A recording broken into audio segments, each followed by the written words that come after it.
virtually hosted at the Zhejiang University, Hangzhou, China. I'm also the present chair of the consultative committee of the Open Science. So this side event aims to explore open science initiatives for advancing progress toward SDG in the Global South, and will be focused on open access, global partnership, deep time digital Earth, and gender equality.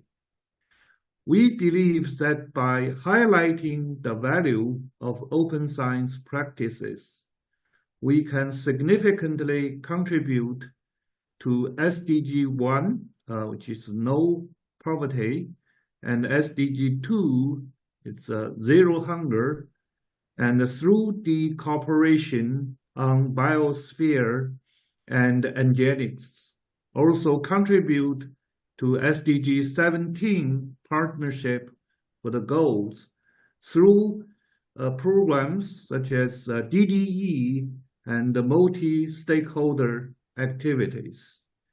By sharing the knowledge, fostering the collaboration, and bridging the research gap between the Global South and the Global North. And this aspect will be addressed for our 7 distinguished speakers today. So before the presentation, we'll have the extreme honor to hear the open remarks by His Excellency, Mr. Naveed Hanif, Assistant Secretary General for Economic Development in the Department of Economics and Social Affairs, UNDESA. Mr. Hanif, may we have the honor to hear your open remarks now. Please. Thank you, Professor Wang, and greetings from New York. I am honored to join Professor Dr. Chi and Dr. Brito, the ADG of UNESCO. It is my pleasure to participate in this important side event at the 9th Annual Multi-Stakeholder Science and Technology and Innovation Forum that addresses the pivotal role of open science for advancing the Sustainable Development Goals. The discussion is very timely. Applications of artificial intelligence, one of the areas of focus of the STI Forum this year, have the potential to bring evidence-based decision-making to almost every sphere, from agriculture to health, education, and climate change. But such applications also bring the risk of deepening inequalities. Enhanced data sharing, as with the Deep Time Digital Earth Big Science program, and open science can help to reduce these divides. Ladies and gentlemen, with COVID-19 pandemic, we experienced how seemingly irretrievable situations can be turned around. Science delivered some miracles, with vaccinations developed at staggering speed through the sharing of knowledge, pooling of resources, and cooperation in research towards a common objective. Public health guidance, treatment protocols, and vaccines were developed in record time. Let us use this recent experience with open science to take stock of how we can continue to harness its power for the well-being of all, promoting collaboration across disciplines and geographies, especially important for delivering integrated solutions. In that spirit, I would like to draw your attention to 4 areas of further reflection. We must close digital divides. It threatens to perpetuate existing inequalities and create new ones. Just over 60% of the world's population can access the internet. The gap is even larger for women. Deficit in access are compounded by capacity gaps in research skills and data literacy. Our second area of reflection must be on how we can leverage the speed and effectiveness with which open science can develop solutions?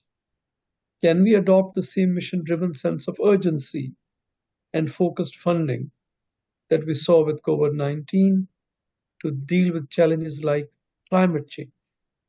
Related but not less important is the third area. How can we more equitably share the fruits of open science? Certainly, global challenges call for global solutions, but unless these are shared, adopted, and implemented at the local level, the problems will persist and can even aggravate. A direct example relates to the inequalities around vaccine distribution and technology access. Finally, we need to maintain trust in science. Digitalization and openness must be accompanied by quality assurance, privacy protections, and measures for reducing and actively combating misinformation. Ladies and gentlemen, this event offers an opportunity to discuss how open science can help advance the well-being of all and contribute to addressing challenges like ending poverty and combating climate change. I urge you to think about how we can turn open science into inclusive science. You can count on the UN's continued support in this endeavor, and we look forward to the outcome of this side event and its policy recommendations. Thank you for the opportunity, and I wish you a very productive discussion. Thank you, Mr. Hanif, for this very stimulating open remarks. Now we proceed for the presentations. We have 7 presentations. Due to the time limit of this side events, so each presentation only has a time for 8 minutes. So the time will be run on your screen, okay?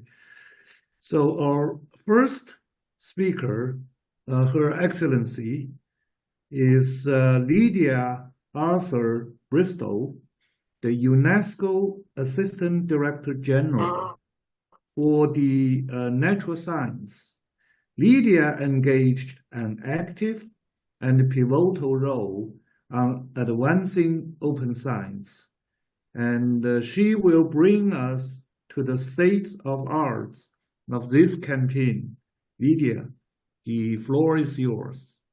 Thank you very much, Professor, and good afternoon, Excellencies, ladies and gentlemen, dear friends, dear colleagues.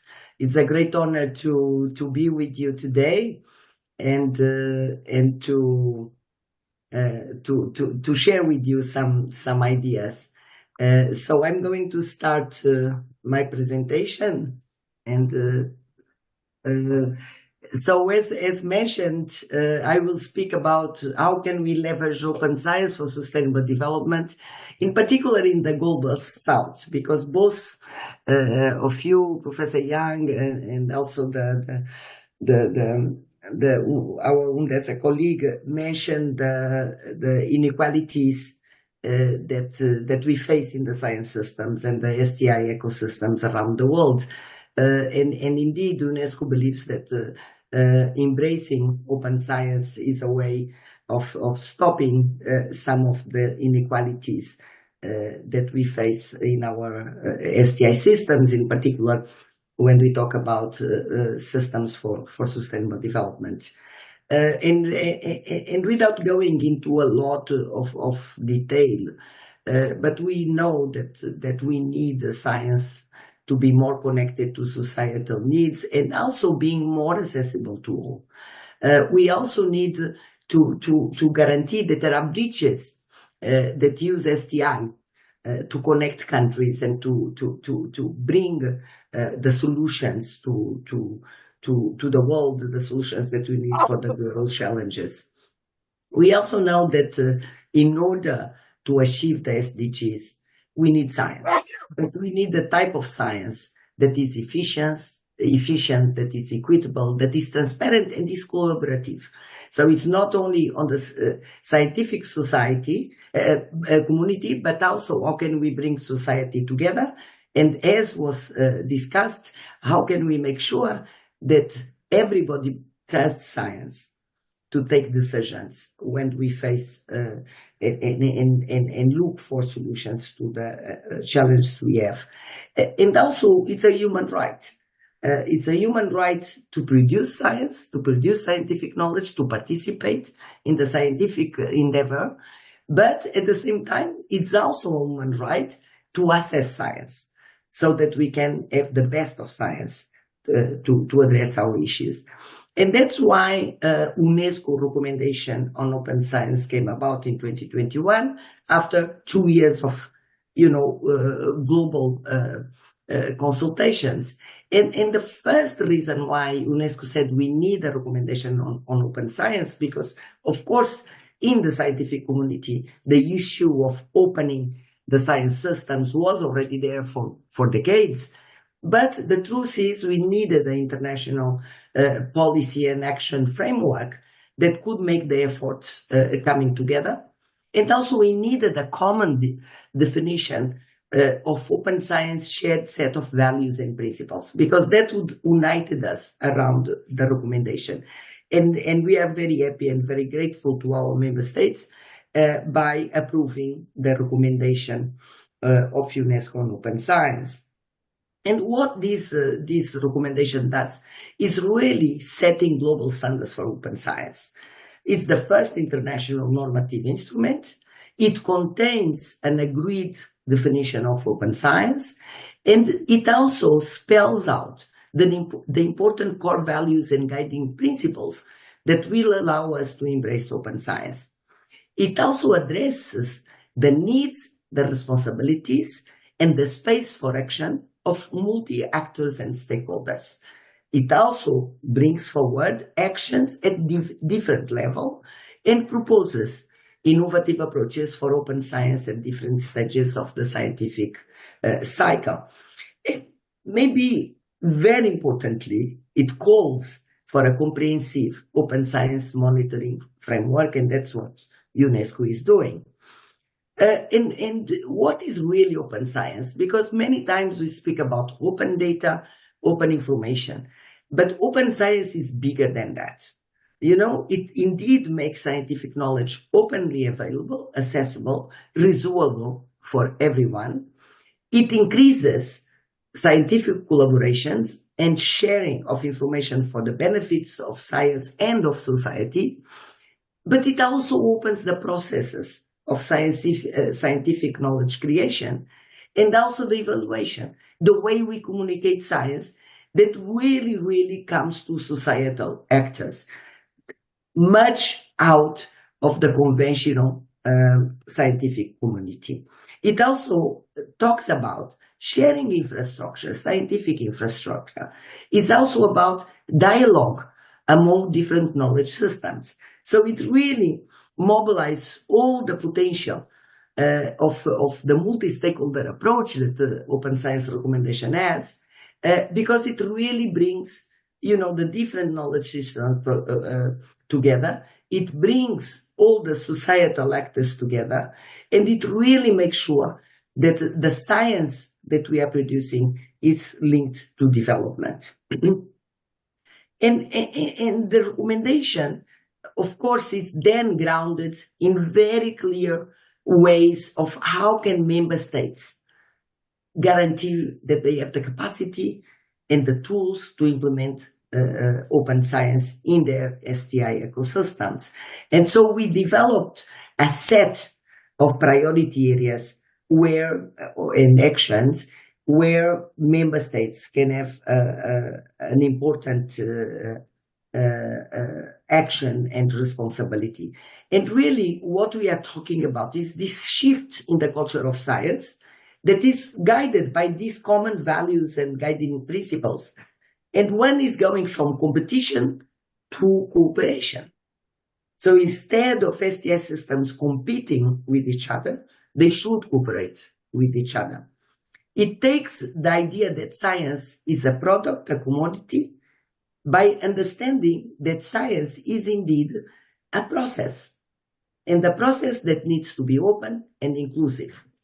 And also, it shifts from this idea that science is for a selected few, when science is for all.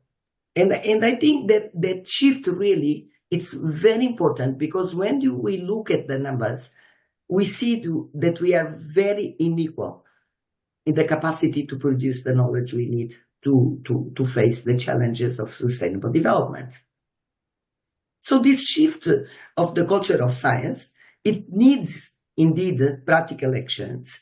It needs the promotion of equitable collaboration, and that goes into an array of policies, incentives, capacities, infrastructure, monitoring, funding. So it's really a deep transformation of the culture of science that we know as it today. The key messages that our first monitoring process in UNESCO brings forward is that for open science to reach its full potential, it must be truly global, equitable phenomenon. No one should be left out. Open science is growing, but unevenly. And we still have challenges, difference among the different pillars of open science, differences among scientific disciplines, and difference across the different contexts. So collective, collaborative, and coordinated action and investment are needed to accelerate the transition to truly global, equitable open science. And I want to thank the government of China, the government of Guangzhou, because in September, we will have the first international conference on open science, a multi-stakeholder conference, where we are going to discuss these challenges, these barriers, but we are also celebrating the best practices and the successes. And this is what we need. We need to create this system of sharing best practices. I'm not going to the benefits of open science. I feel that I'm preaching to the converts, but indeed, open science brings benefits at different levels, at different scales. And I think that's the most important point. It's worth going through an open science STI system. And maybe the most important, I would say, is this public engagement and the deep trust in science. Because if science is open, if I can, as a citizen, contribute to the production of scientific knowledge, then I trust the process. And therefore, I trust what science is telling me, and I will use that to find solutions to my path towards a sustainable development. And that's why we have identified key enablers that are, of course, connected also with the key challenges. And the first one is this idea of this shift to open science culture. It needs the policy environment to make that. It needs the engagement of people. But we also need human and institutional capacity, because it's a shift of culture. We also need infrastructure. And the issue of reliable internet connectivity was mentioned as a key to make scientific capacity more equitable. But we also need to think, what are the incentives? And how can we frame our funding strategies that people will move naturally to open science and go from competition to cooperation? And of course, we need to continue to monitor impact and adjust our strategies. My call today is, please join UNESCO Open Science Partnership. Please do contribute to the calls that we put and engage in global discussions. So I hope many of you here present will be able to come to Guangzhou in September this year for the International Conference in Open Science and really be with us.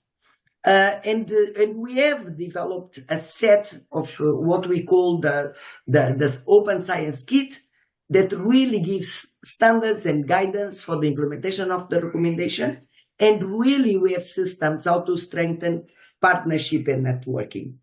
So I stop here, And I thank you very much. And it's been really an honor to be in this panel. Thank you very much, Lydia, for your very stimulating speech and beautiful slides. And also thank you for your endorsement for the September Open Science International Conference in Hangzhou. Hangzhou is a very open city. You know, the West Lake, as you can see from the screen, there's no fence. And all the parks along the lake, there's no paywall. You can just walk into any garden without paying any tickets. Okay, so Lydia, you are still with us for the discussion, and our next speaker is I think the next speaker is Professor is Mr. Young-Sek Chi, the chairman of Elsevier, a very distinguished world leader in STM publications and a promoter in the heart for open access. So he will speak on leveraging open science for sustainable development in the Global South. So, Wes, the floor is yours. Yeah. Thank you, Yang Wei. Thank you for inviting me to speak today. Let me share screen with you and hope that it works. I hope you see it. Okay. I'm here today to talk about how open science helps advance the UN Sustainable Development Goals in the Global South. But first, I want to share a recent story that showcases the impact of open science. Water is one of the most important resources for humanity. As of 2022, however, the UN estimates that 2.2 billion people still lack safe drinking water. Another 3.5 billion people lack safely managed sanitation. Anyone who cares about humanity should be disturbed by these numbers. Thankfully, scientists are working tirelessly to solve this crisis. And one of them, Tazrina Rabia Chaudhuri, is a chemist from Bangladesh. She's creating new ways to clean both wastewater and drinking water. This will significantly increase quality of life for low-income populations. In addition to her groundbreaking research, Tazrina has engaged with local communities. She implemented campaigns to educate them about the importance of hygiene and efficient water use. Institutions around the world have noticed Tazrina's work. Two of these are Elsevier Foundation and the Organization for Women in Science for the Developing World, otherwise known as OWSD. Since 2013, they have partnered to recognize talented, early career women scientists in the Global South. And 3 months ago, Tazrina and 4 other scientists were awarded for their innovative research to help improve water quality. Their work advances UN SDG number 6, water and sanitation. Tazrina can now publish her work in an open access journal and attend a conference to present her research. With these resources, I'm so excited to see what further innovations Tazrina's work will bring to her field. Her story is a good example of how Elsevier supports open science for the sustainable development in the Global South. For us, open science means working to make research more inclusive, more collaborative, and transparent.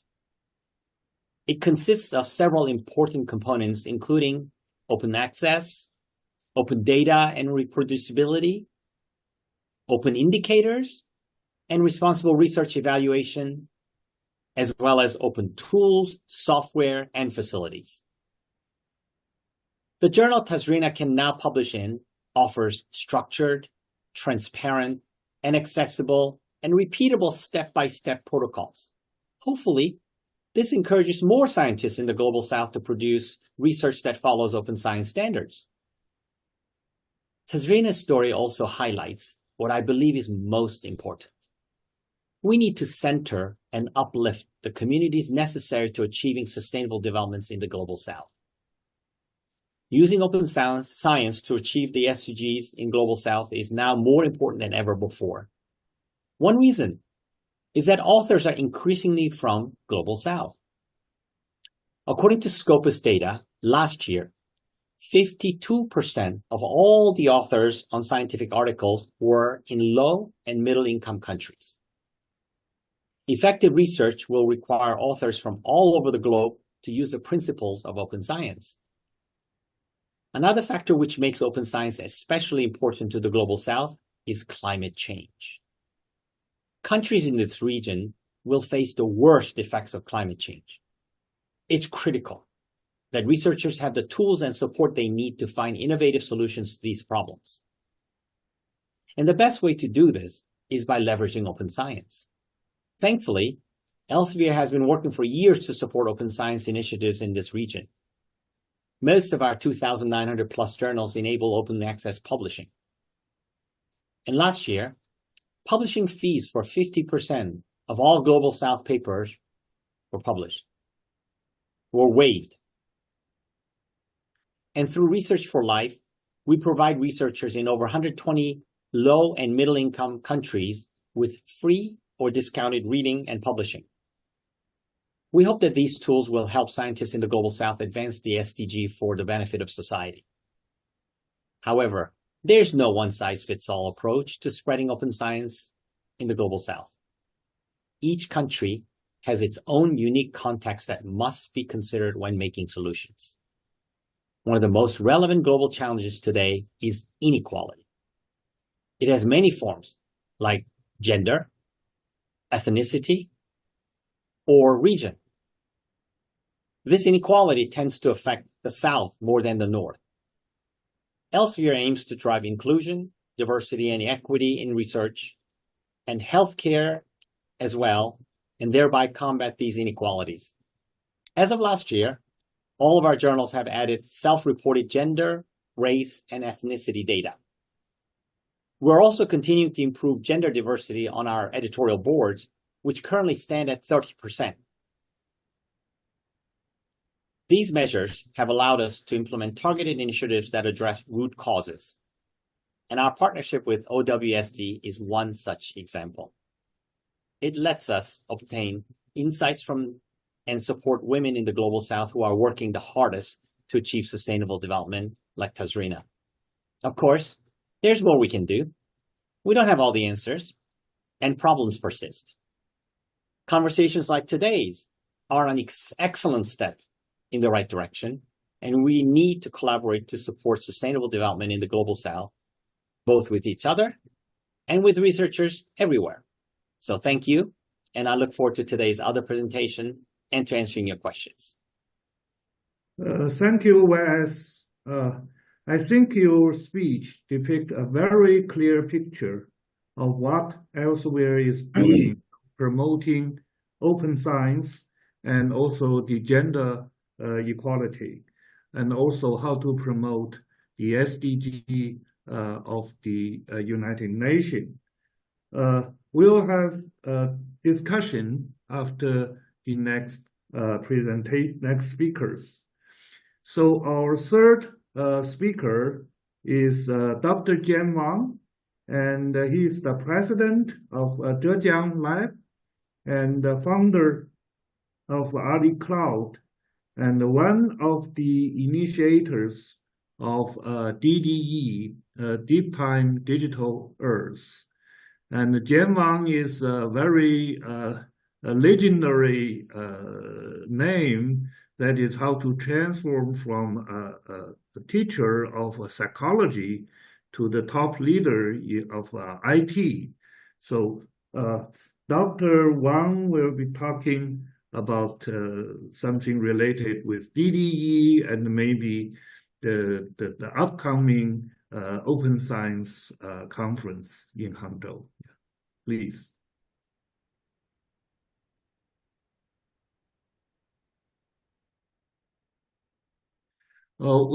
Please open your speaker. Okay, good. Okay. Okay. Good evening. And thank you, Professor Yang Wei, for inviting me to join this very exciting and the events, okay, this meeting. And I'm Jie. I'm the director of the Zhejiang Lab. Zhejiang Lab actually is a non-profit research organization, very much focused on computing.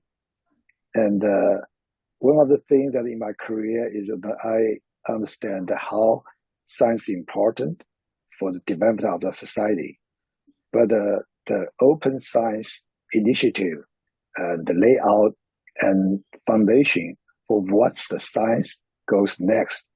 And in the last 3 years, I'm working with scientists in the various areas, such as earth science and astronomy, to make sure we can have the best practice of open science initiative. So as Professor Yang Wei mentioned, I was early involved in the Deep Time Digital Earth as a big science program. But we, really adopt the open science philosophy for this project. And so in the next 8 minutes, I'm going to share some of our practice in the Deep Time Digital Earth project and some of the practice we're doing in the Zhejiang Lab. So Deep Time Digital Earth is the best practice of open science in the sense, they want to provide a right digital infrastructure for the scientists around the world. And from Lydia's presentation, we can see that one of the biggest challenges is the infrastructure, including the connectivity of the internet. And we know the connectivity is important, but also we know the data is important. So a good infrastructure could support both communication and the data is important.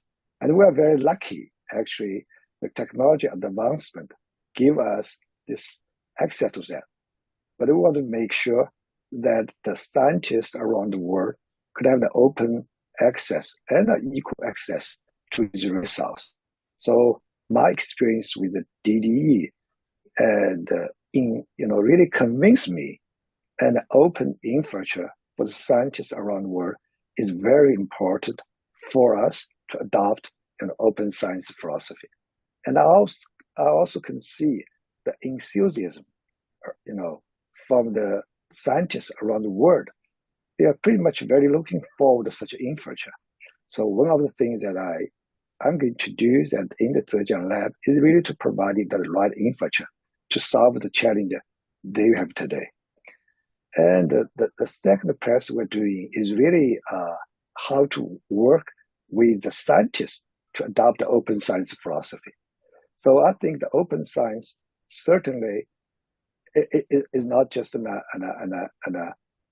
initiative, promoted by UNESCO and the government, but also should be a practice that every scientist will be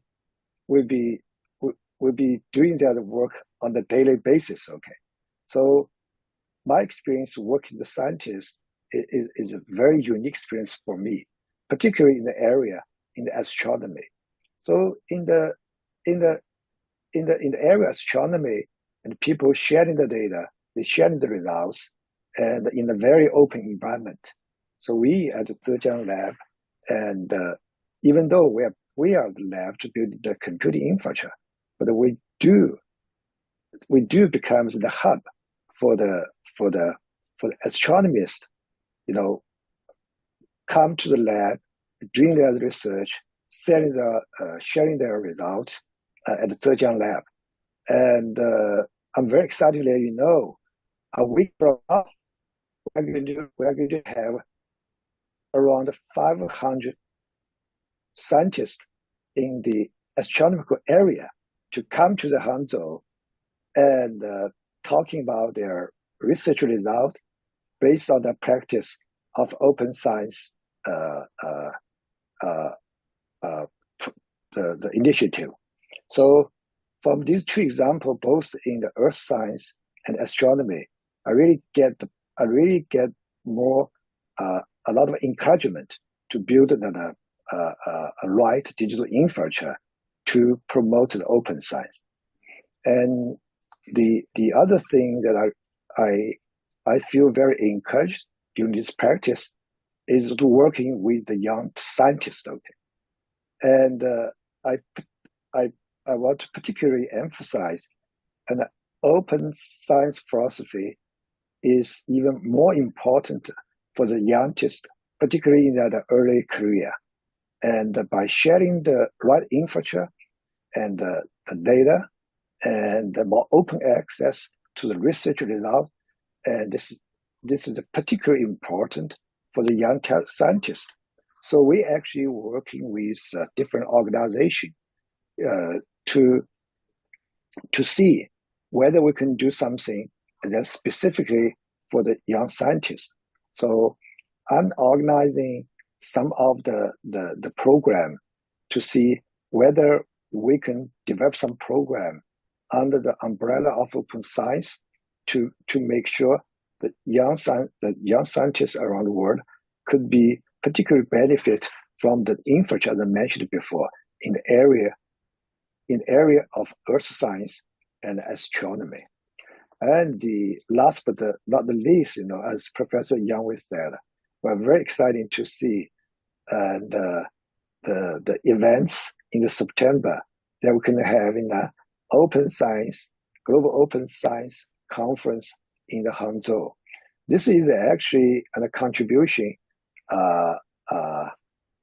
from Hangzhou to the rest of the world, since Hangzhou has a tradition for the open research environment, goes back almost 1,000 years ago. And at that time, actually, Hangzhou is already a very open city and have some great achievement in China at that time.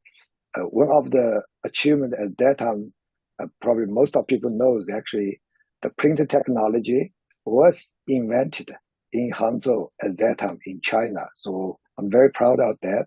I'm the native of Hangzhou, and I'm looking forward to coming to the Hangzhou for the conference, and I'm going to try to be a good host.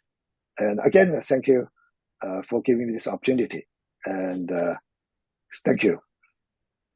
Thank you, Dr. Wang. And I think he has already answered one of the questions from the audience, that is the expectations of the Open Science International Conference in Hangzhou. And Mr. Wang is, he likes to work with the young people. I went to Ali Cloud, where he's the founder, and they have 20,000 employees. I think most of them are PhDs or masters, very young, very energetic to work together for the Ali Cloud. And he is now also the director of Zhejiang Lab, which has something like 5,000 PhDs and working under him. So it's a very good experience. So now we come to the first discussion session. We just had 3 speakers who talk on the issues discussed in the side events. We have a chat room, and of the meeting we have collected several questions, and I think I would like to convey at least one question for each presenter. First, for Lydia, I'll read the question for you, and the question is how to transparently and fairly transfer, link, or map open science activities to SDGs framework, as one is a scientific research work and the other one is for the policy, how to match them together. So this is the question. That's a $1 million question, but definitely core, a very good question. And I think that's why the UNGA also declare 2024 to 2033 the decade of sciences for sustainable development. Because indeed we need to do that bridge between what science is producing in terms of knowledge, in terms of solutions to some of the challenges that we are facing in relation to the 2030 agenda and the associated sustainable development goals. The Open Science Framework has three key aspects and values, and I would say principles, that helps to build that interface between science, policy, and society. And the first aspect is because it promotes an open science environment and a scientific process that is also open and participatory. We just heard from Mr. Young-Soo the experience of this researcher that was working with communities to find solutions in terms of recycling water, in terms of making sure that quality drinking water is there for everyone. And I think that first value of open science that says the process of developing, of co-designing the scientific questions have to be done not only by the scientific community, but the scientific community should engage with the communities in order to define questions that would address, when they were answered by science, the challenges that communities say. So this idea of the co-design of scientific programs to respond to the challenges of communities is very important. The second value that is inherent to open science is this idea of equitable and transparent. So when we produce scientific knowledge and we can make it available to all, and it's produced in a transparent way, then you build trust in science. When there is trust in science, you start using science to take decisions. You start believing what science is saying will open up to you new ways, new solutions to address development challenges. And this is very important in the world where one of the biggest threats we have for development is misinformation, disinformation, fake news. So we need to build this trust in science. And to build that trust, science needs to be equitable, participatory, and transparent. And therefore, people will trust, and they will use science, and they will engage with the scientific process. And finally, the third aspect of open science that I think would help us, and I hope during these 10 years of the decade for science for sustainable development, is that today science needs big infrastructure and needs a lot of human capacity. It's a multidisciplinary approach, a transdisciplinary approach, is holistic approach to development. And it's very hard for a single institution or a single country to be able to have it all. So scientific cooperation is fundamental in science today. We need to share infrastructure, we need to share human capacity in order to do the science that we need for sustainable development. And when you do scientific cooperation in an open science framework that is equitable, that is participatory, that is transparent, what you are doing is also creating a culture of science in society. And the more scientific our communities are, the better we will behave towards a sustainable development. Because we use science to understand the world, and we use science to come up with solutions. So I would say that that's the power of the open science frameworks that we have today in order to reinforce, to strengthen this interface between science, policy, society, that will be based in trust and participation. Thank you. Thank you, Lydia. We share your enthusiasm for for open science.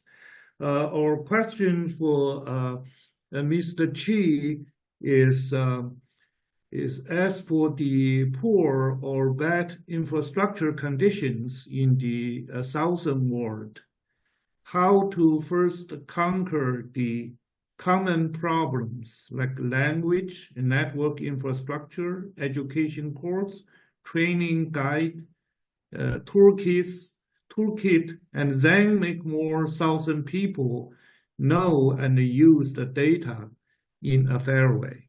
Yeah, please. Wow, that's a very big question, and certainly in my capacity as you make chairman a very brief answer. Okay, please. Chairman of Elsevier, I have to say a lot of that is really not led by us, or for that matter, our collaborating publishing community. I would say, it's almost a question of chicken or the egg, right? Which comes first? In my opinion, as Lydia said, I think human resource comes first. And then those human resources can be given the correct infrastructure to really be at their best. And it is not something that we look to international organization like UN, or for that matter, any one country like China, US, Europe, or any other part of the world to simply be doing this thing as a charitable act. What we need to do is to make sure that whatever we do is sustainable, that it's not a one-off, that it is something that can last a long time. So as you look at things that we can do something about, I mentioned Research for Life. That has been going on now 20 years, right? It is a commitment we made, and then we saw that it was working, and we made it a permanent program. I think that's what we need to do, is to see every player, not just us, not just UNESCO, not just UN or Zhejiang University, but everybody do little things and then hope that they see the positive outcome and make it lasting, sustainable solution. Eventually, these 1,000 little drops will make it a river. Okay, thank you. So that is a very excellent answer for this chicken or egg problem. So as for Jian Wang, is because you are one of the leaders in the IT, and the question is, how can we utilize the new generation of information technology, such as blockchain, artificial intelligence, etc., to promote the process of open science and sustainable development? Okay, and thank you for your question. I think it's a very exciting time, because the technology is actually we have today is making the access to different research resource more equally. Okay, so first, the internet. As the internet changes a lot of things. So we start with the internet, and you can see that things are getting more accessible because of the internet. And there are two things I want to mention particularly. One is really about the computing resource. So today, when talking about the AI for science, I think it's not really the AI for science. It's really the AI for scientists. So it's the tool to help the people. It's not the tool to replace the scientists. So with the AI for scientists, it basically means, okay, and you can have the more affordable research infrastructure compared before. So this is the one thing.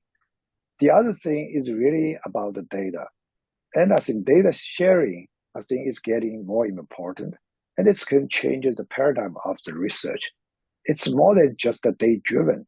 So thinking about the traditional research, when a scientist collects data, and they just keep the data as a part of his life, and the research data can only be analyzed and explained by the scientists who collect the data. Okay, but with the data sharing, that basically means a data collected by one scientist could be analyzed and explained by the other scientist. Okay, that basically means there's a more research results.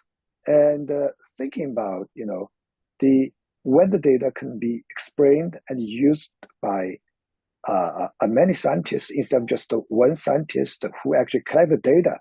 And I think it's going to change the landscape of the research, you know, today.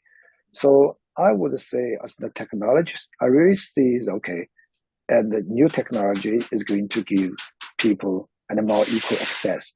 The other thing is, you mentioned the blockchain. So blockchain is not really about the encryption, it's not really the protection. It's more really about we have a fair way to access the resource, okay? So I think having a fair access to the computing resource and data is also very important. And I'm very optimistic about the new technology, particularly for the AI, because fundamentally the AI is help the people and help the people to do more creative things. And AI technology is going to replace a lot of our, you know, scientists' time to do some tedious work. And so the people could very much focus on the creative work. Certainly, the use of new technology and give us a new challenge. Like you mentioned about the, you know, how actually published article could be used by, okay, let's see, AI system. But this new challenge is going to, you know, when we solve this problem, this new technology is going to do good for the people. So again, I'm optimistic about new technology and bring our open science to the next level. So open science is really the next level of the science. Okay, thank you. Thank you, Jian. So when I visit AliCloud, I think two weeks ago, I see there's your quotation on the wall. That is, everything is data. Every computer is a processor.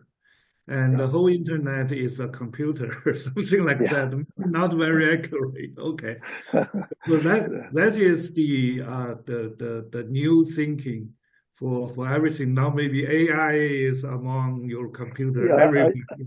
Yes, thank you for your comments. But I want to add one comment because you mentioned the cloud computing.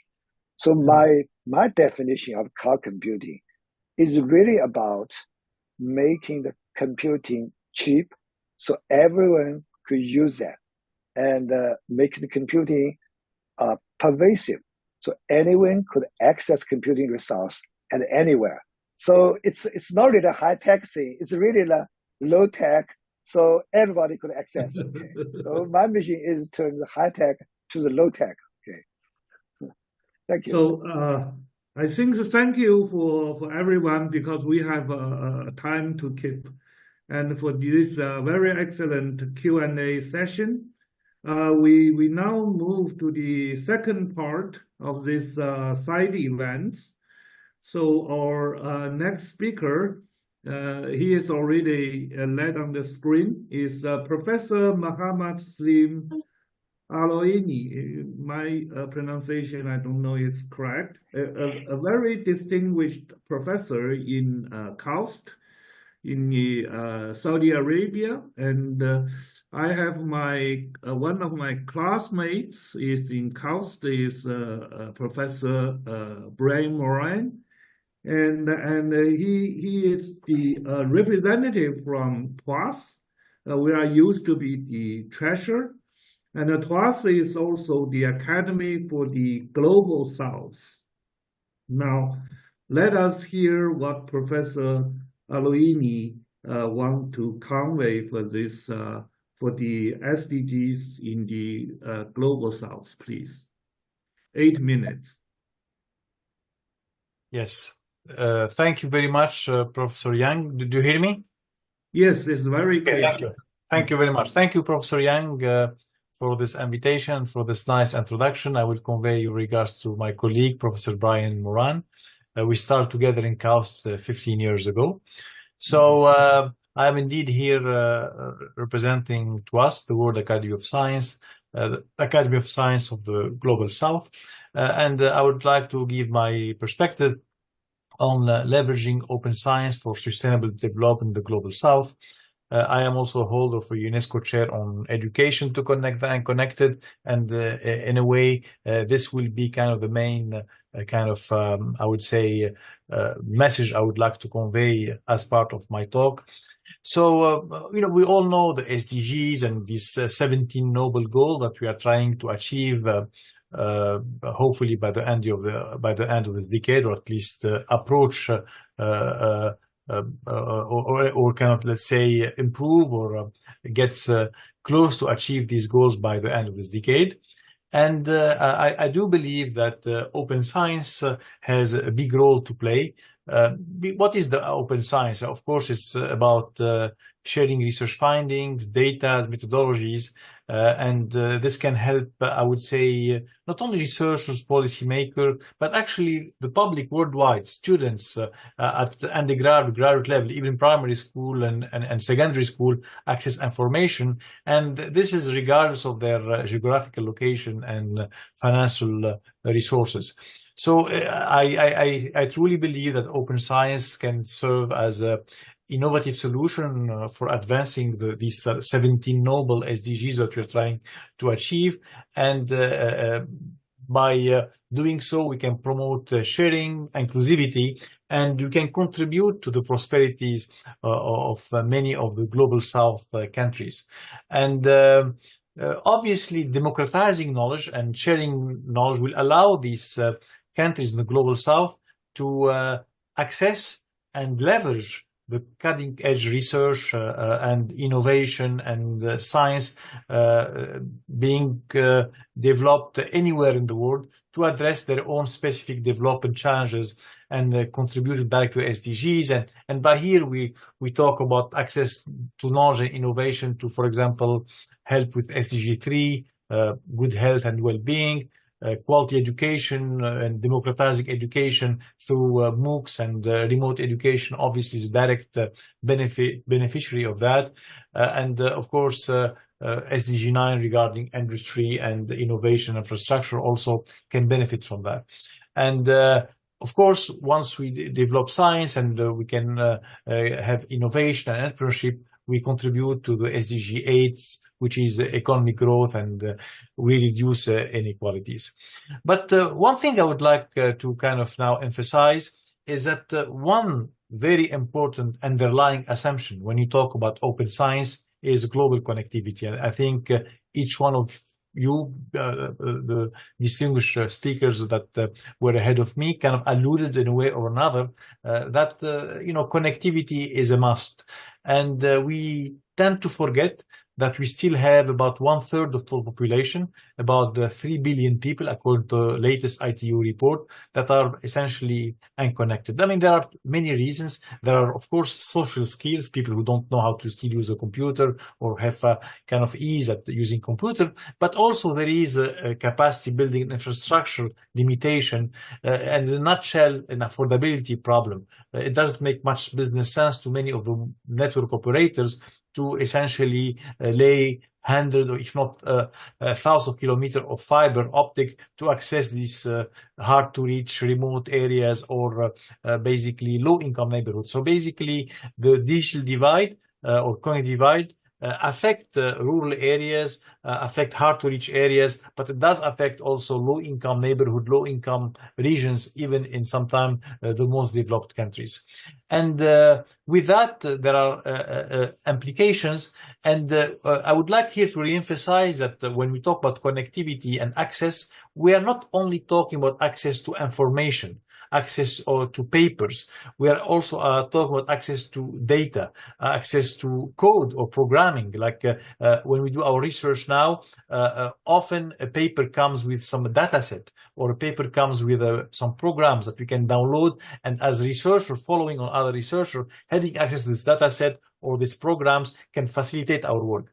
It can go even further with the progress of internet and the so-called tactile internet, or the internet of things applied in a scientific setup, one can access remote equipment and can conduct experiments remotely. So connectivity is a must today to be able to continue doing research at the highest level anywhere in the world within an open science framework. So essentially, building connectivity divide rely on this very important concept that cooperation need to bring reliable internet to those without it, and it's kind of goes completely in a parallel way open science, you know, like with connectivity, people who have information, people who have developed scientific knowledge can share it in a democratic way with many others, and these others can also benefit and start contributing, and it's a two-way kind of evolution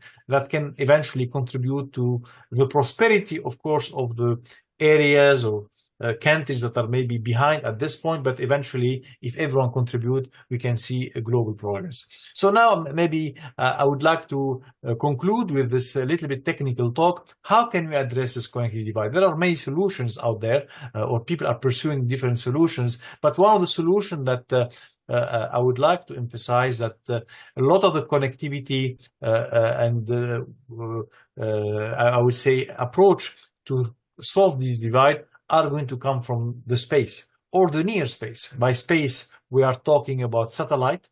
Satellite can democratize internet, especially if we keep seeing the same trend as basically the data rates per, let's say, dollar keeps increasing, which means we can afford, it becomes more and more affordable. This is one way to democratize internet, but satellite is not the only solution. There is a lot of solutions now that are trying to explore what we call the near space. So the near space is this boundary between the air and the space. For instance, the stratosphere, a 20-kilometer altitude, nice sweet spot where we can deploy so-called HAPS, high altitude platform station, and these can bring connectivity in regions of few tens, if not hundreds of kilometers in a pseudo static fashion. So they act as a pseudo satellite, and these are some of the work that few of us in the wireless telecom community are pursuing in order to democratize connectivity and enable, of course, many good things that come with connectivity, among them enabling open science, not only to limited connected countries and environment, but also beyond, and hopefully with a much more prosperity to the countries in the global south. So with that, I would like to thank you, and I will be happy to be part of the discussion at the end of this panel. Yeah, thank you, Mohammed, for your excellent presentation, and also your sketch the possible ways to reduce the cost of open science in the global south and to solve the problem of digital divide. Thank you. And so this side event is a collaborated effort by our Open Science Committee, and we have another committee called the Women Gender Equality Committee. So our next speaker is a very charming lady, and Professor Zijiang Chen. She is a member of Chinese Academy of Science and also represents the China Association of Women in Science and Technology. And she will speak on reproductive health amidst challenges, the pivotal role of open science. So, Professor Chen, the floor is yours. Hi. Hello, everyone. I'm very happy tonight and to attend this.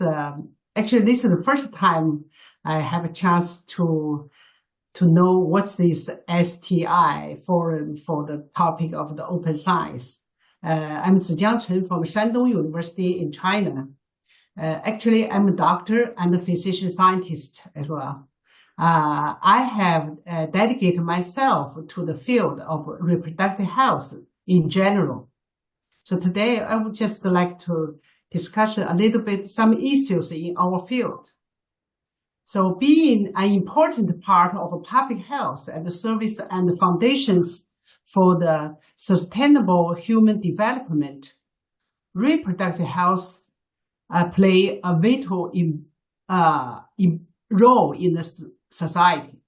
Still, there are several major issues concerning reproductive health are needed to address worldwide, especially in developing countries, which including the declined fertility rate, maternal and neonatal health problem, and even the sexual transmitted infections at all.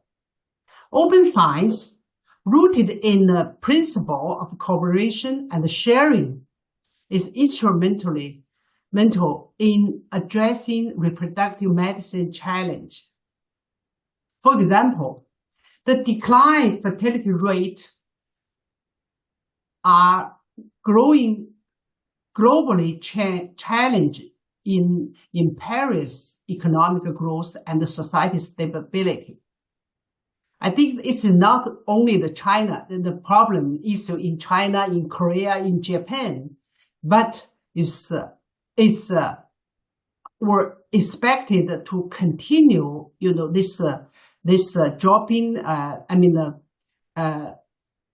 low fertility rate in almost all countries and all the territories.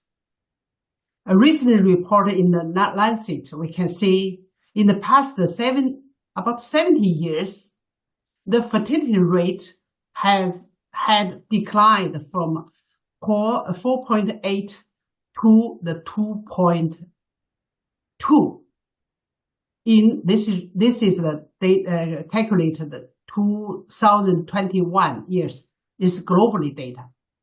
So the global issue, this is very important for population safety. Need collaborative work to address under guidance of open science. Any country cannot, resolve this problem by themselves. This is for the whole society globally. And another example is maternal and neonatal health is also the crucial to the reproductive health. Congenital disorders are the issue that contrast the public concern and directly influence the quality of a future population. According to the WHO, an estimated 240,000 newborns die worldwide every year due to the congenital disorder. They are one of the main causes of the global burden of disease, and 94% of these cases occur in low and middle income countries. To reduce this congenital disorder, China and some developed countries has already developed some advanced approaches, including widely used prenatal screening, diagnosis in clinic, and some even very advanced technologies, such as pre-implantation genetics testing, which can refer the genetics testing even one embryo prior to their transfer to the mother's uterus.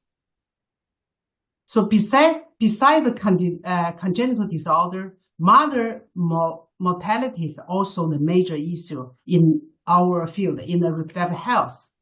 Almost 800 women die per day, cost related to pregnancy and childbirth in 2020 per day. And among this, 95% of these maternal deaths occurred in the low and the lower middle income countries. So most of the maternal deaths are actually avoidable. So all women need access to high quality are provided by the skilled health and the professional during the pregnancy, during the childbirth. But in developing country, this cannot be easily achieved without assistance of open science. Since developing countries generally have inferior medical conditions, open science can benefit them by bridging the knowledge gap that exists between the top hospitals in developed countries and rural clinics in the developing countries or rural area. It can be implemented through various avenues encompassing open access scientific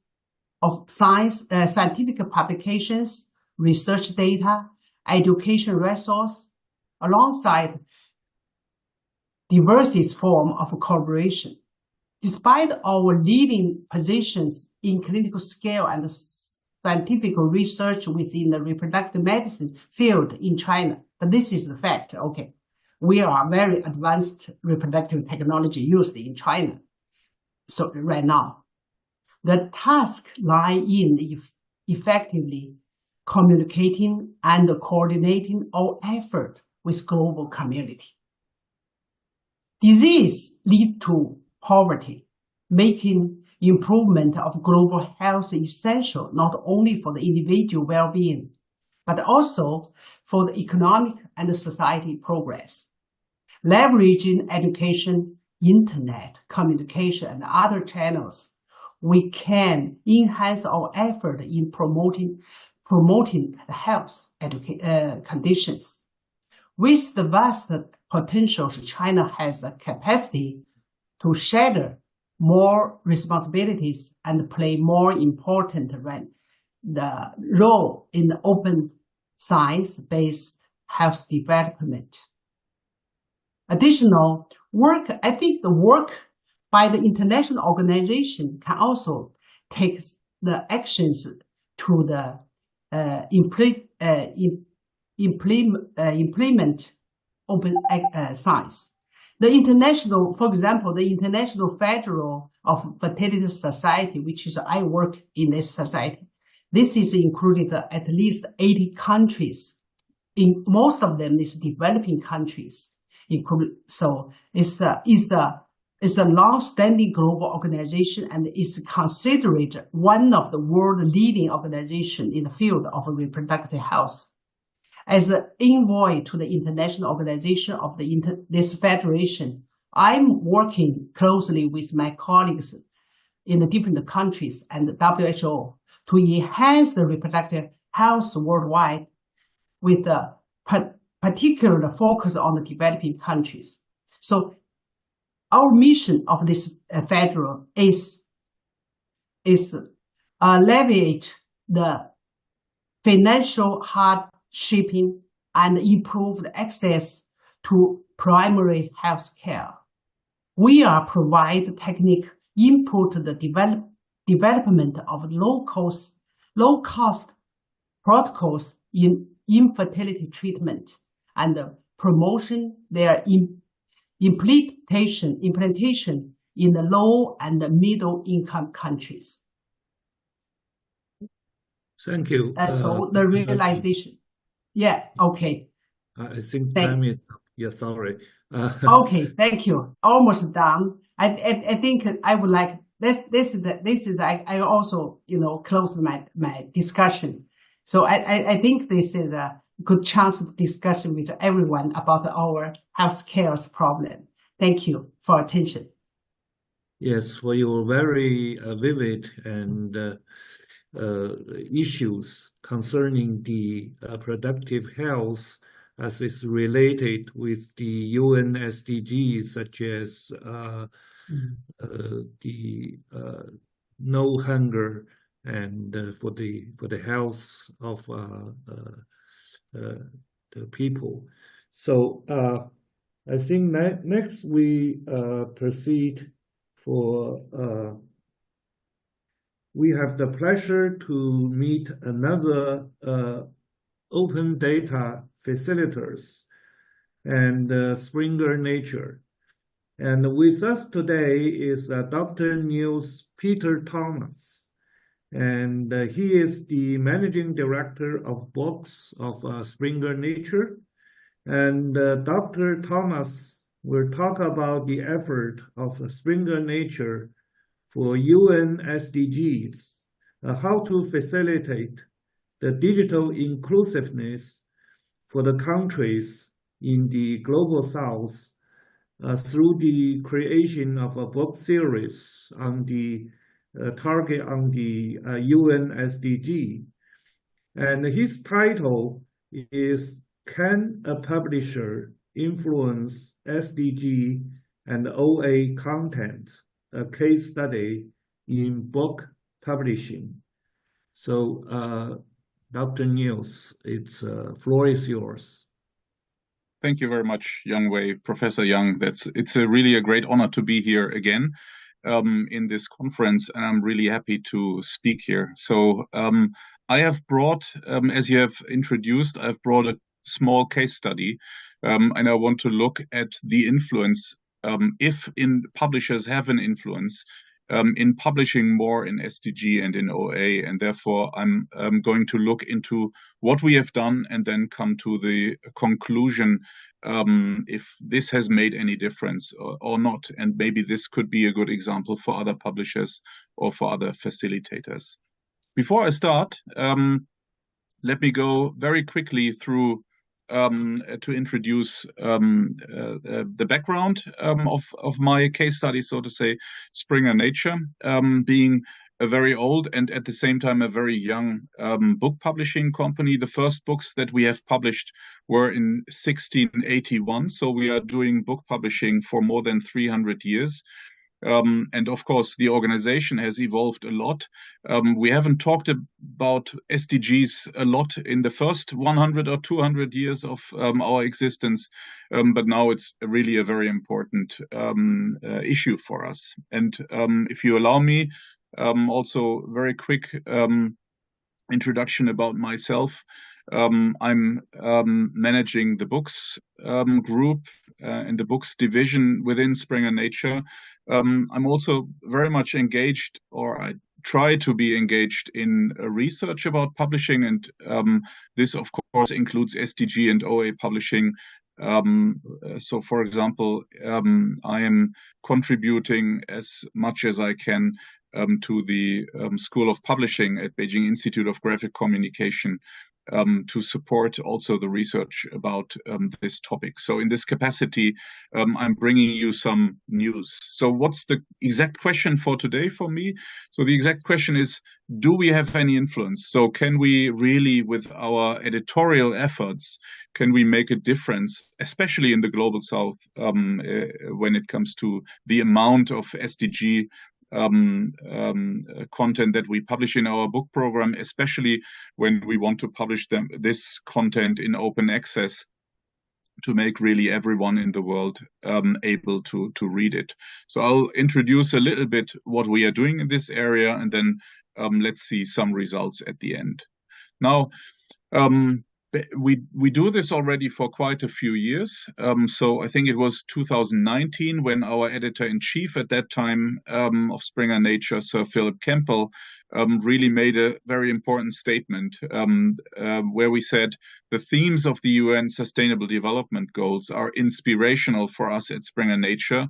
Across our publishing and services and across the disciplines, we are focusing on helping researchers make the world a better place for future generations. So this was a clear commitment at that time, 5 years ago. And since then, we have really started and tried to publish as much in the SDGs and to encourage all of our authors to do more research in this area. And it's important for me to state that this encouragement and this commitment is not really a hierarchical thing that we as the management can say we want this, so our staff and our editors have to follow. It's a very much people-driven initiative from our company. So we have hundreds of SDG champions who are voluntarily saying we really stand behind this goal, and we really want to facilitate it and support it and support all of our authors. So we have groups within our company that are discussing, that are steering. We have workshops for each of the 17 goals. We really engage with these goals internally and externally together with our partners and our authors, and therefore really want to develop this topic further. Professor Young, you've mentioned it. One very important part of it is really starting book series and encouraging our authors to write more about SDG and in this content. So we have started, for example, a flagship SDG book series that is really a cross-imprint series with many of our different book imprints that we are serving, where we are getting authors from STM and from HSS, from all disciplines, in all the 17 goals, and really try to cover whatever is there published and should be published and shared with the rest of the world. Books is not the only format that we support, of course, with SDG, but for today, this is my focus point. We not only look into encouraging authors to do SDG research, but we also want to combine it with the advantages of open access, and therefore, for example, in this strategic partnership with a research institute, we looked at the impact of SDG-related content if it is published in open access, and we really got some really very encouraging results that SDG-related open access articles and also books are downloaded much more frequently than SDG-related subscription access articles. So we can really clearly see that the more we can publish of this kind of content in open access, the more we can serve researchers around the world, and especially, of course, in the global south. So we really want to bring these two topics together. But it's not only the publications that we are supporting, but it's also that we want to celebrate our authors for successfully conducting research on these topics. So this is just one example of an event that we are celebrating now this year in a few weeks for the 6th time. So since 2019, every year we are awarding 10 scholarly books that are published within our company that are the most impactful books on the SDGs from China. This is one example. We do many more ideas or many more events like this, but this is a particularly successful one that also gains a lot of attraction in the Chinese media. We always do the award ceremony during the Beijing International Book Fair. So the next one is coming up next month in June, and then we will award again the next 10 authors from SDG content. And it's really encouraging to see that every year we have really a bigger group of books that go into the long list that we are evaluating in order to celebrate their success. Now, these are just some examples of our activities, but have we made a difference? Is this really fruitful? Is this helping?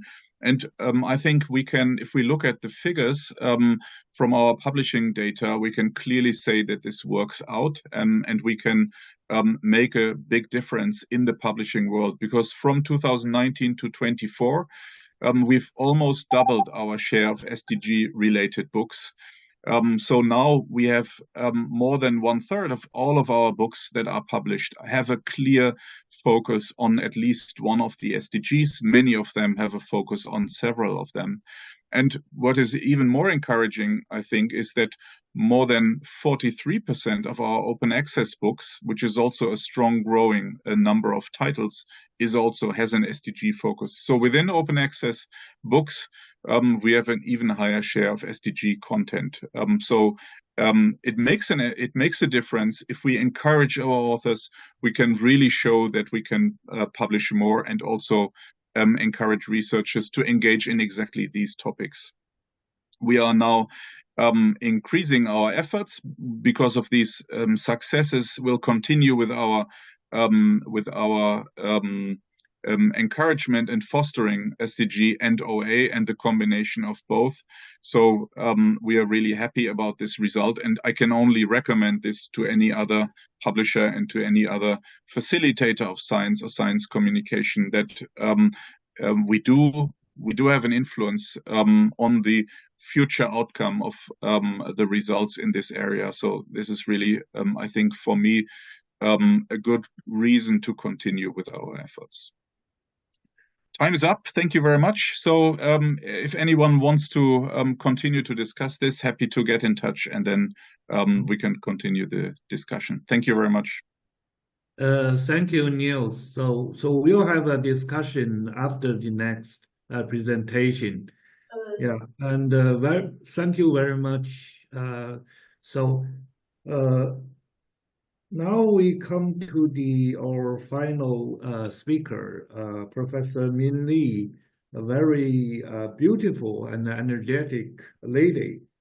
She is the director of the Office of Global Engagement of Zhejiang University, and Min will talk about the partnership in promoting open science for sustainable development goals. So Min, please.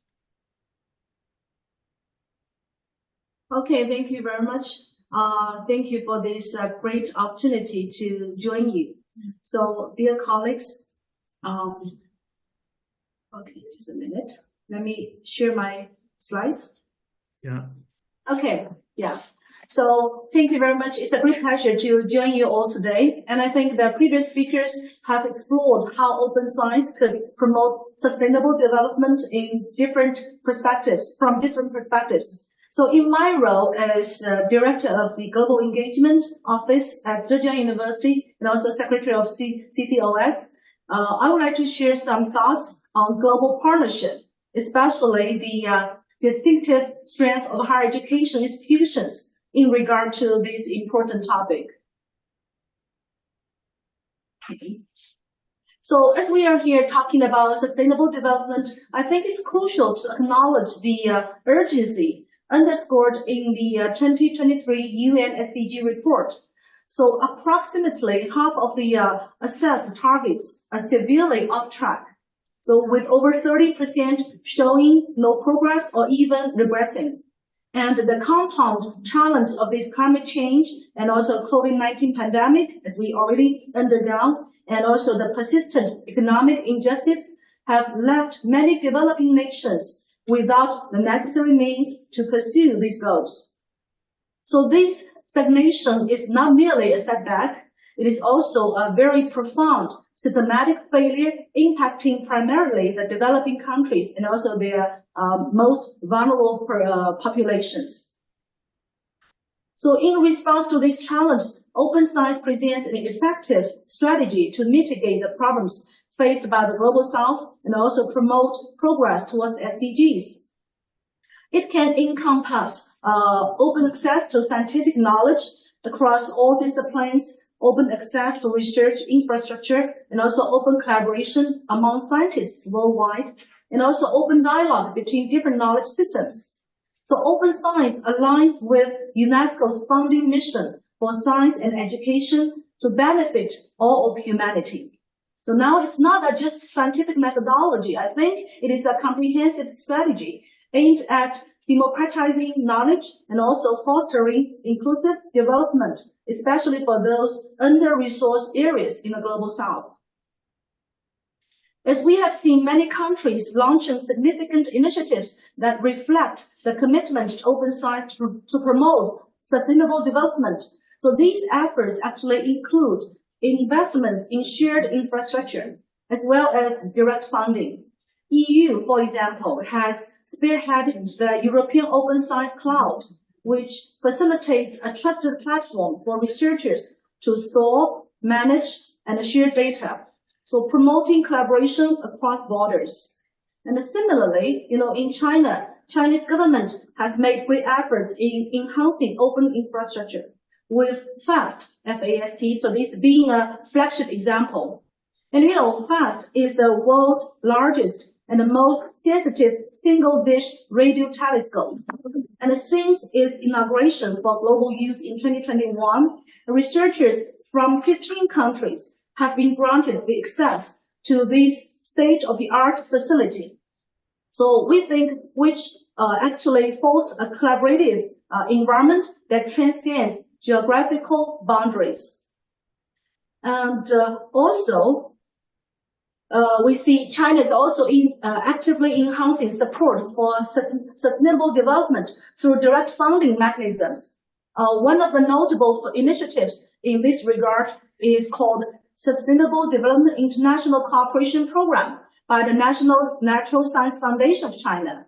So the overall funding for this program actually reaches up to $6 million per year.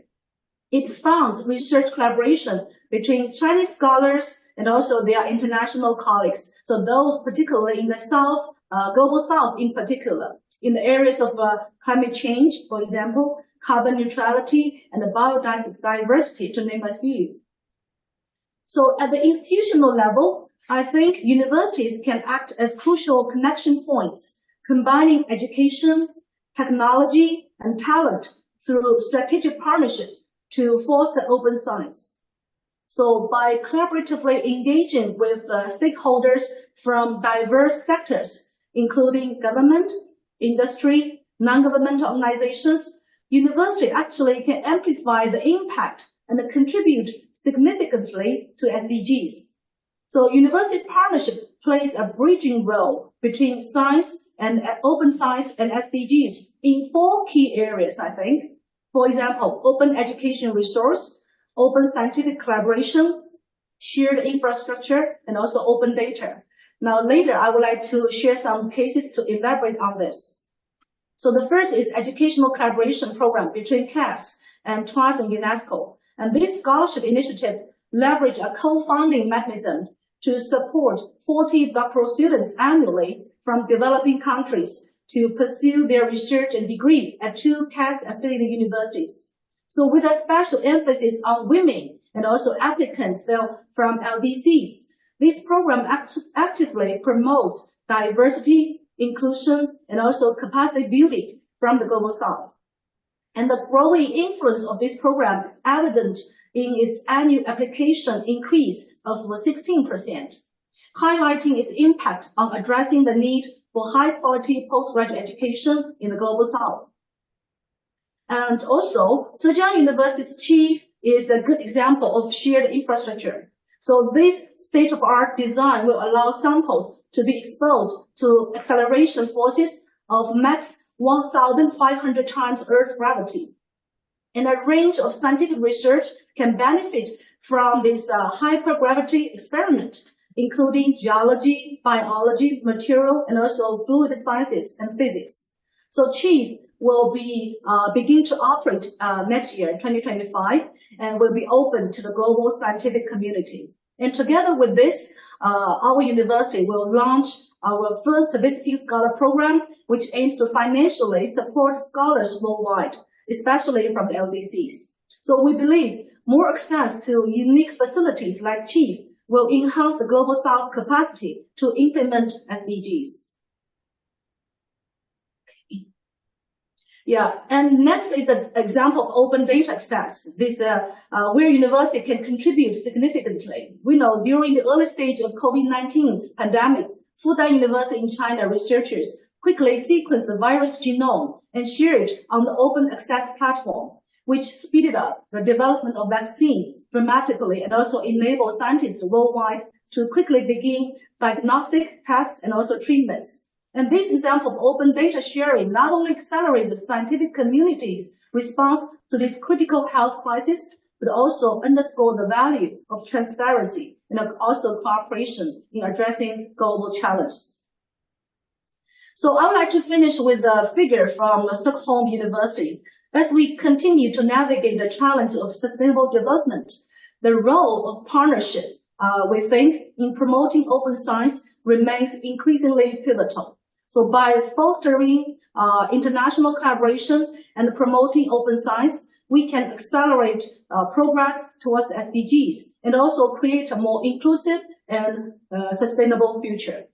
So thank you. That's the end of my presentation, and thanks for the opportunity. Thank you, Min Li. Now we move to our final discussion session.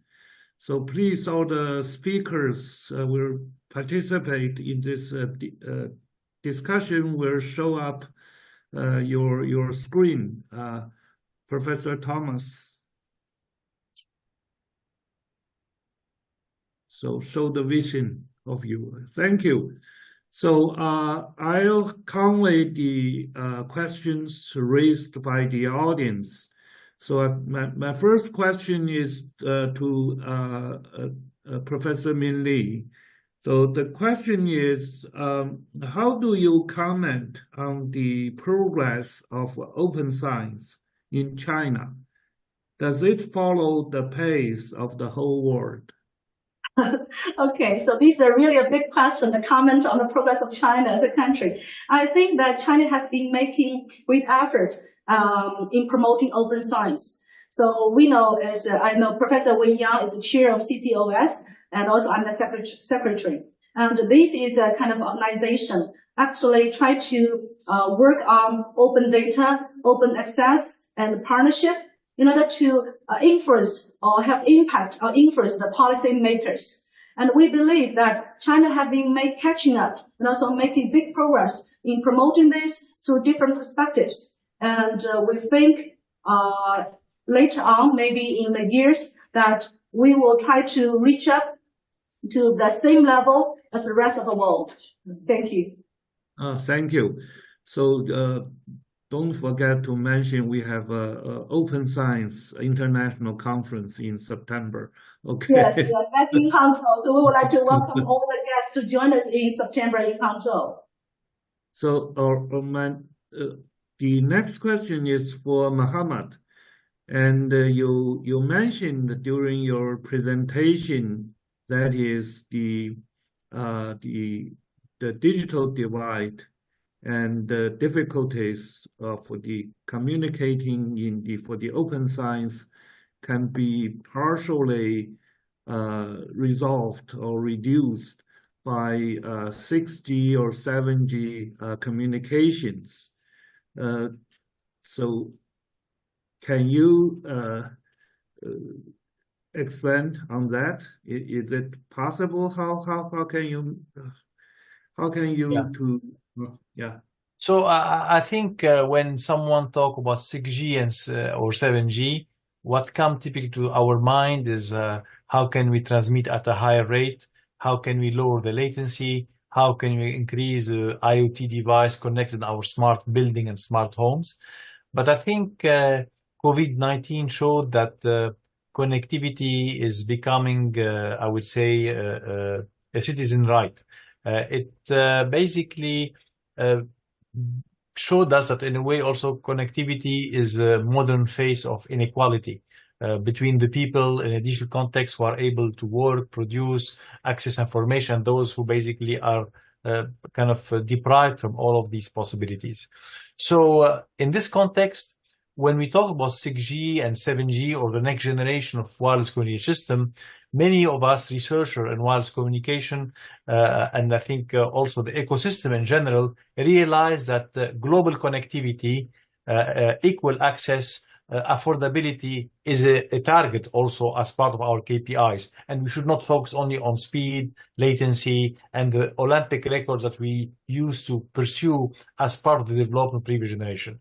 So there is now definitely a desire and momentum behind trying to basically include in the 6G and beyond the fact that we need to bring internet globally, at least at best as we can. And that's why you see in our jargon, we call that NTN or non-terrestrial network, which is satellites and high-end platforms being now part of the standardization of beyond 5G and 6G. Before that, satellite was living in a different world than cellular communication. There is now a clear understanding that if you want to bring global connectivity and increase coverage, you need to go to space or near space. And the 3GPP, which is the body in charge of standardizing cellular networks, is trying to basically make sure that non-terrestrial networks are embedded. So in a nutshell, and I will conclude with that, what I would like to say, what you want to see is the same phones, the same tablet, the same laptop we use in urban environment should be, and to connect to Wi-Fi and cellular communication, should be used in basically less connected environment, rural, hard to reach, maritime, and we should not have two different kind of phones. We don't have a satellite phone that we use in certain context, and a regular phone we use in urban environment. When these phones are unified and can basically the network take care of your connection, we will be achieving this global connectivity vision that we are all trying to achieve. Thank you, Mohammed, for your very optimistic expectations for the future communication. And I have another question, Conway, to Professor Chen. And there's one good example of open science in the COVID-19 is during that period, many of the publishers has opened all the literatures connected with COVID-19. They give the data that is 82% of the literatures connected to COVID-19 is free, it's for the open access. In contrast with the 28% at that time for the general literature. So you also mentioned that there's something, it's a very pressing issues for the deaths in the childbirth and some diseases and some genetic defects in the low and middle income countries. Do you think is there any way the journals and also the publishers can do just like during the COVID-19 time for these very important issues which help a lot for the global South? Thank you. It's very good questions. I think WHO, they are doing something like COVID-19. So like each country, they reported their data for maternal and children's baseline health data to import together. We can share some, but not like the detail like COVID-19. So this, COVID-19, they share every country's. Actually, open science in our field is still like a big database. We cannot access, we only have a very general data from WHO. They have a different department for Matthew. They have a reproductive some data. But open science, I think that we should open all the research data, all the data from the basic like healthcare data. If we can put together, we need to do more effort for that. Even for ourselves. Even in our country, we cannot open all the data. We're still very reserved, something hold our data. Even I think in American, we share in Matthew, we do some research if we can use some public data from like NIH. We still can apply it. But in China, we need to build a specific way to do it. We do a lot of research. We got this research funding, but even the Nature Science Foundations, they give us this data. We should publish, like NIH, we put together, then open to use this resource. You are a good question and a good suggestion for our future, for the research. Not only for your research, also for our, hospitalized data, how to share it, how to, some data is very important, but cannot open, but some can help others can help, human being for the different countries, for the globally to use. Thank you. It's good.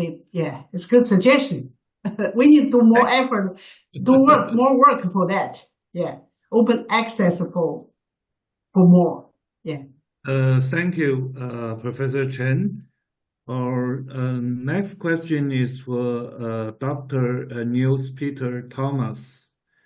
The question is how to integrate more multi-stakeholders like knowledge funding enterprises to enhance the open science community to generate more best practices of SDG. You mentioned you have done some case example. Is there any way to get more the best practices, and how to balance the benefit of all stakeholders? Yeah, thank you for the question. I mean, it's a good one, as were the others, I think. I mean, as a publisher, we are very much we are science communicators. So it is our role not to do the research, but it is our role to make sure that that those who are interested in it can read it and can benefit from it. So we are providing an infrastructure. And maybe this is one of the reasons why I've chosen the specific example of books rather than, for example, journal articles. While there is a lot of primary research doing and being done and really important and very successfully done in journals, the variety of different publications in the books area is very broad. And this is also a chance to include more stakeholders, I would say, to your question. Because for book content, we are often looking at tertiary content or secondary content. We are bringing together more different people. We are bringing together practitioners, researchers, readers, students, all kinds of institutions, from politics, from the research, from the academic communities, but also from all kinds of other institutions and stakeholders in the world.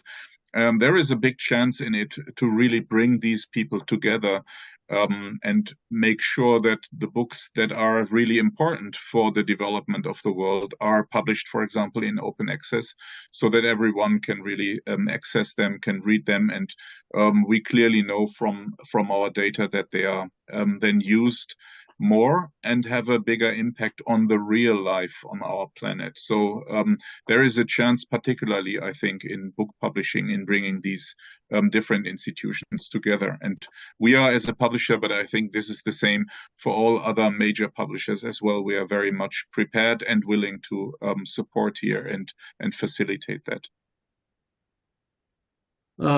Thank you, Neil, and thank you for everyone.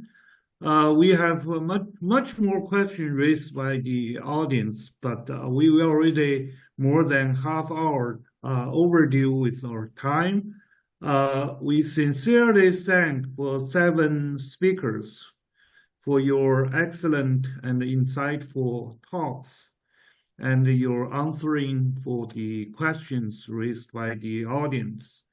We also thank for the stimulating discussions that is during the first and second session. And I can see that we have many people to participate in this side events.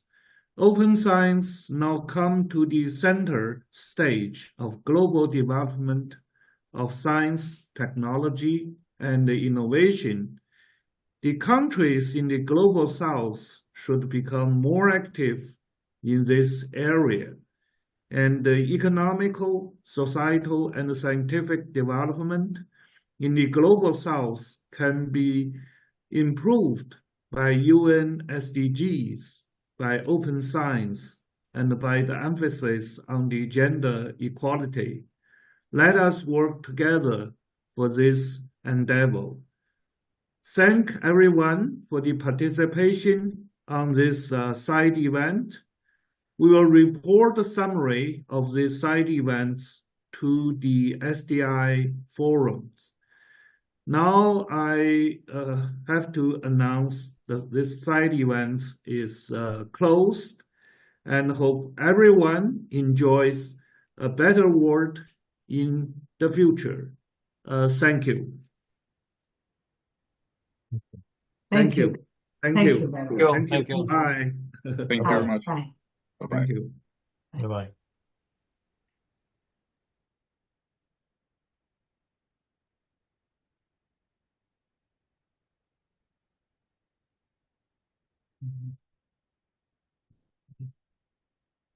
Mhm.